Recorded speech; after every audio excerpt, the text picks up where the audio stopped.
নিঃস্ব অবস্থায় কি দোয়া করতে পারেন একজন মানুষ, এই দোয়াটা শিখে নেন, ইনশাআল্লাহ আপনার জীবনের সমস্ত সংকট কেটে যাবে ইনশাআল্লাহ। আমি নিজেও ওই দোয়াটা বেশি বেশি করার চেষ্টা করি। দোয়াটা হচ্ছে, মুসা আলাইহিস সালাম একটা গাছের নিচে হেলান দিয়ে বসলেন, বসে দেখলেন দুইজন মেয়ে দাঁড়িয়ে আছে দূরে, পানি নিতে পারছে না, লোকজন পানি নিয়ে যাচ্ছে, ওরা দাঁড়িয়ে আছে বেচারি। মুসা আলাইহিস সালাম গিয়ে বললেন, কি সমস্যা আপনাদের? এটা নিয়ে আপনারা আবার মেয়েদের সাথে কথা বলার চেষ্টা করেন, ঠিক আছে? তো মাহারাম গায়রা মাহারাম মেনে চলে। তারা বললেন যে আমাদের বাবা অনেক বৃদ্ধ মানুষ, আমরা পানি নিতে পারি না যতক্ষণ না আমাদের কম পানি নিয়ে চলে যায়। মুসা আলাইহিস সালাম তো একটু বললাম না, ফিজিক্যালি খুব স্ট্রং ছিলেন, থাকে না বডি বিল্ডার, সামনে গিয়ে কথা বলে সরো পানি দিতে দাও, তখন মানুষ একটু মূল্যায়ন করে না। তো মুসা আলাইহিস সালাম এভাবে পানি নিয়ে দিলেন এবং বাছুরদেরকে পানি পান করালেন, করিয়ে গাছের নিচে এসে বসে আছেন। বসে বসে তিনি দোয়া করছেন, এই যে দোয়াটা তিনি দোয়া করছেন, রব্বি, একটা নেক কাজ করলেন, নেক কাজ করলেন না, মানুষের উপকার করলেন, নেক কাজ করে এসে গাছের নিচে বসে দোয়া করছেন, আল্লাহ এখানে তো আমার খাবার পানি বাসস্থান কিছুই নাই, আমি কি করব? রব্বি ইন্নি লিমা আনজালতা ইলাইয়া মিন খায়রিন ফাকির, রব্বি ইন্নি লিমা আনজালতা ইলাইয়া মিন খায়রিন ফাকির। আবার বলেন, রব্বি ইন্নি লিমা আনজালতা ইলাইয়া মিন খায়রিন ফাকির। অর্থ হচ্ছে, হে আল্লাহ, তুমি তোমার পক্ষ থেকে আমার উপরে যে নিয়ামতগুলো দিবে, আমি এর জন্য ফকির হয়ে বসে আছি। আল্লাহ, অর্থ বুঝে পড়বেন ভাই, নামাজ রোজা হজ জাকাত যাই করেন আল্লাহর ওয়াস্তে অর্থ বুঝে পড়বেন। অর্থ বুঝে পড়লে আপনার ইবাদতের স্বাদ পাবেন, তৃপ্তি পাবেন, আল্লাহর সাথে কানেকশন হবে, আল্লাহর নূর পাবেন, মাআরিফত পাবেন, সত্য স্বপ্নও দেখবেন তখন ইনশাআল্লাহ। তখন শুয়ে শুয়ে সত্য স্বপ্ন দেখবেন ইনশাআল্লাহ। আল্লাহ পাক তৌফিক দান করে দেন। এবার আল্লাহ পাকের সাহায্য নেমে আসলো, ওই দুই মেয়ের মধ্যে একজন হেঁটে হেঁটে চলে আসছে। এবার এই মেয়ের হাঁটা সম্পর্কেও কোরআন কথা বলেছে, সুবহানাল্লাহ। এই মেয়ে কিভাবে হেঁটে এসেছে এই হাঁটার বর্ণনাও কোরআন দিয়েছে। কোরআন বলেছে এই মেয়ে হেঁটে আসছে লাজুক পায়ে। এখন আপনি এই পুরো ওয়ার্ল্ডের মেয়েদের হাঁটা দেখেন, লজ্জা আছে? তাহলে মেয়েদের সাথে লজ্জা একটা গভীর সম্পর্ক আছে। এই মেয়ের প্রশংসা আল্লাহ পাক কোরআনে করলেন, লাজুক পায়ে লাজুক ভঙ্গিতে অবনত নয়নে সে হেঁটে আসলো। এখন আপনি কেলে যান, গো টু খেল, আপনাদের টুইন টাওয়ারে যান, দেখেন সবার হাঁটা চলা দেখেন। হায়া লজ্জার কোনো বালাই আছে এখানে? আমি গত লেকচারে বলেছিলাম যে আদম আলাইহিস সালাম এবং হাওয়া আলাইহিস সালাম, ইবলিস তাদের সাথে প্রথম যে আচরণ করেছে ওই ফল খাওয়ানোর পরে, সেটা কি? তাদের গা থেকে পোশাক খুলে পড়ে গেছে, মানে নগ্ন করে দিয়েছে আমাদের পিতামাতাকে, মহাবিশ্ব নগ্ন করে দিয়েছে কে? ইবলিস। তো এখন এই পৃথিবীতে আমরা যারা নগ্নতার চর্চা করছি, তাদের কার এজেন্ট আমরা বুঝতে বাকি আছে? আমার কথা কি বুঝতে পারছেন কিনা? এই কানেকশন মেলানোর চেষ্টা করেন, ডটসগুলো মেলানোর চেষ্টা করেন। সামনে যাই প্রিয় ভাই, এই মেয়ে এসে বলছে, আমার বাবা আপনাকে ডাকেন, আমার বাবা আপনাকে ডাকছেন। তিনি গেলেন, বাবা শুআয়ব আলাইহিস সালাম। তখন এক বোন ইনডাইরেক্টলি বাবাকে বোঝাচ্ছে যে বিয়ে শাদী দিলে ভালো হয়।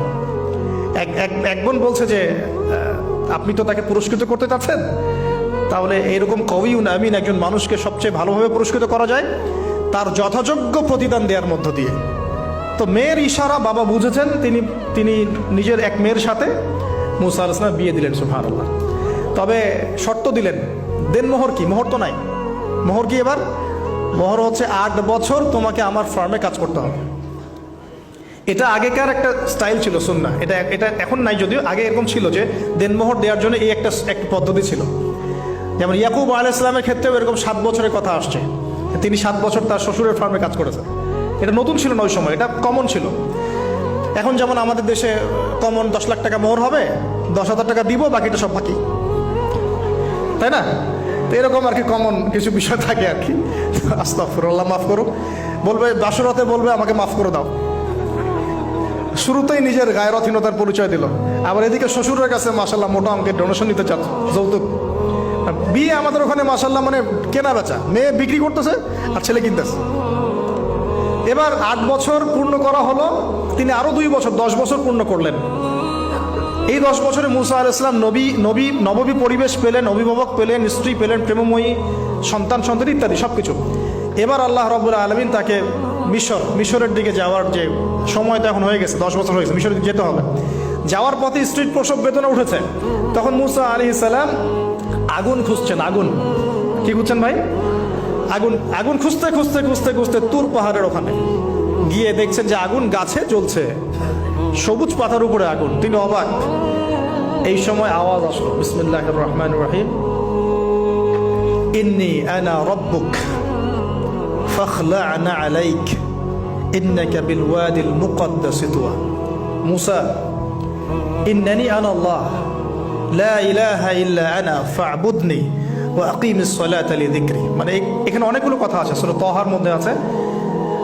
আওয়াজ চতুর্দিক থেকে ভেসে আসলো, মহান আল্লাহ রব্বুল আলামিন তার শান অনুযায়ী, তার ইজ্জত অনুযায়ী তিনি যেভাবে কথা বলেন সেভাবে মূসা আলাইহিস সালামের সাথে কথা বললেন। আল্লাহু আকবার। বললেন, ইয়া মূসা, হে মূসা, ইন্নানি আনা আল্লাহ, নিশ্চয় আমি আল্লাহ, লা ইলাহা ইল্লা আনা, আমি ছাড়া কোনো ইলাহ নাই, ফা'বুদনি, তুমি আমার ইবাদত করো, ওয়া আকিমিস সালাতা লিযিকরি, আমার ইবাদতের জন্য সালাত কায়েম করো, আমার জিকিরের জন্য সালাত কায়েম করো, আমার স্মরণের জন্য সালাত কায়েম করো। ফাখলা'না আলাইক, তোমার জুতা খুলে ফেলো, ইন্নাকা বিল ওয়াদিল মুকদ্দাসি তুয়া, তুমি তুয়া উপত্যকায় আছো, পবিত্র তুয়া উপত্যকায় আছো। আদব শেখানো হলো, এভাবে অনেক কথোপকথন হলো। নবী মুসা আলাইহিস সালাম ভয় পেয়ে গেলেন এবং আল্লাহ পাক আরো কথা বললেন, ওয়ামা তিলকা বিয়ামিনিকা ইয়া মূসা, তোমার ডান হাতে এটা কি?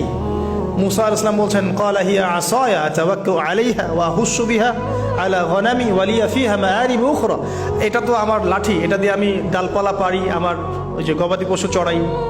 আল্লাহ পাক বলছেন যে এটা ছুঁড়ে মারো, আলকিহা ইয়া মূসা, এটা ছুঁড়ে মারো। ফালকাহা, তিনি ছুঁড়ে মারলেন, ফাইদা হিয়া হাইয়াতুন তাসা, এবং এটা ছোটাছুটি শুরু করলো, বড় একটা সাপ হয়ে গেল। সুবহানাল্লাহ। এগুলো কোনো গাল গল্প নয়, এগুলো আল্লাহ রাব্বুল আলামিনের মুআজিজা, মুআজিজাতুল কুবরা, এটা বড় মুআজিজা। তিনি পিছনের দিকে দৌড়ানো শুরু করলেন সাপ দেখে, খাইফা ইয়াতারাক্কাব, মানে ভয়ে দৌড়ানো শুরু করলেন।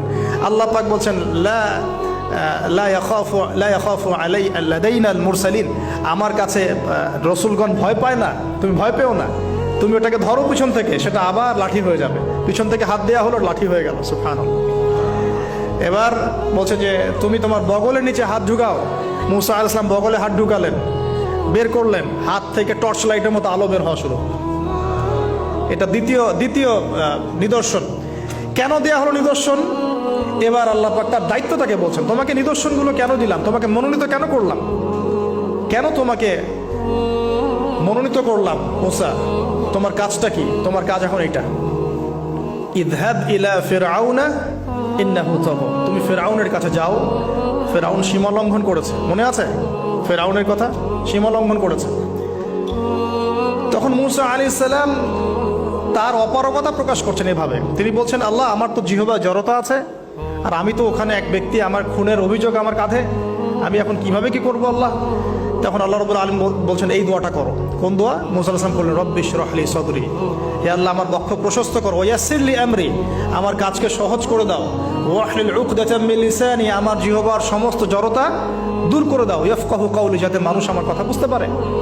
আর আমার সাথে আমার পরিবারের মধ্য থেকে ওয়াজআলনি ওয়াজিরাম মিন আহলি, আমার পরিবারের মধ্যে একজন ওজির আমাকে দাও, সাথী। হারুন আখি, আমার ভাই হারুনকে দান কর। সুবহানাল্লাহ। হারুন আলাইহিস সালামকে নবুয়ত দেয়া হলো, দুজনকে আল্লাহ পাক এখন বলছেন, ইযহাবা ইলা ফিরআউন, তোমরা দুজন এখন ফিরআউনের কাছে যাও।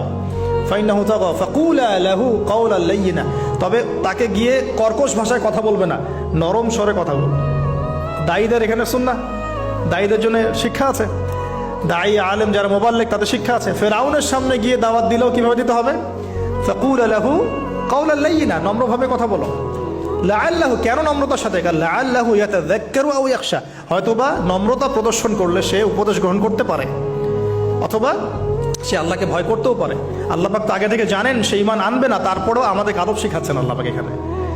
তারা দুজন চলে গেলেন, দাওয়াত দিলেন। ফিরআউন মশকরা করছে, ওয়ামা রব্বুকুম ইয়া মূসা, তোমাদের দুজনের রব আবার কে?